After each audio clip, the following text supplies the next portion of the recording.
This is the User Adoption Podcast with your host, Henrik de Gyor. Who are you and what do you do? Hi, thanks for having me. I'm Brant Cooper. I'm the author of the New York Times bestseller, The Lean Entrepreneur, and CEO and founder of a company called Moves the Needle, which ignites entrepreneurial spirit inside of large enterprises. Brent, how are you involved with user adoption? Okay, so big question. So inside Moves the Needle, I run marketing and sales, and so involved in leading the group that is buying our product and then hopefully is satisfied with our products and then hopefully passionate about our products.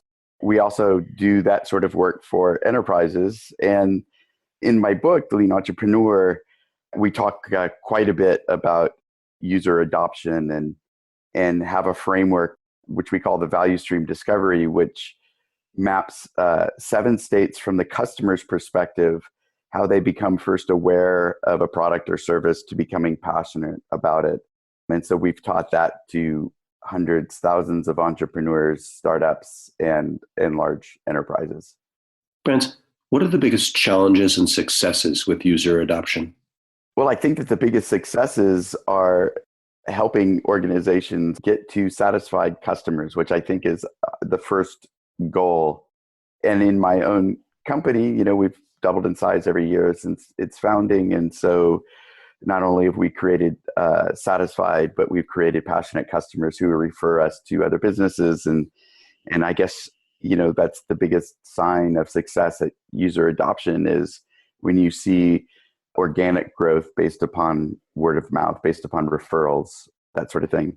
I think that the biggest challenge, there's a bunch of challenges, so I don't know how they rank, but I think that the biggest challenges that I see out there among startups, among entrepreneurs is number one, they think adding more features to a product will increase user adoption.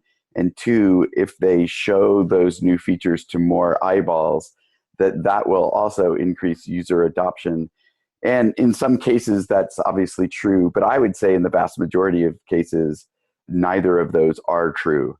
And so I think that really what we're teaching in the Lean Entrepreneur and in our practices is how to use an iterative learning approach to figure out what works, choosing the right metric to know that your systems are working, and then to optimize your marketing and sales funnel and really the whole funnel from awareness to passionate. You have to do that in a particular order to optimize your growth. Brent, what advice would you like to share with people working on improving user adoption? So again, to me, it comes back to the right data. And the tricky thing to provide this answer in this format is that it really depends on your business and what your product is. But I like to ask people this question. What is your end goal for the user how should they be interacting with your product? Specifically, uploading a video and sharing it with 25 friends 2 times a week. So what is the specific action that a customer does repeatedly that indicates that they're getting the value that you promised to them, that indicates that they're satisfied with what you're offering to them?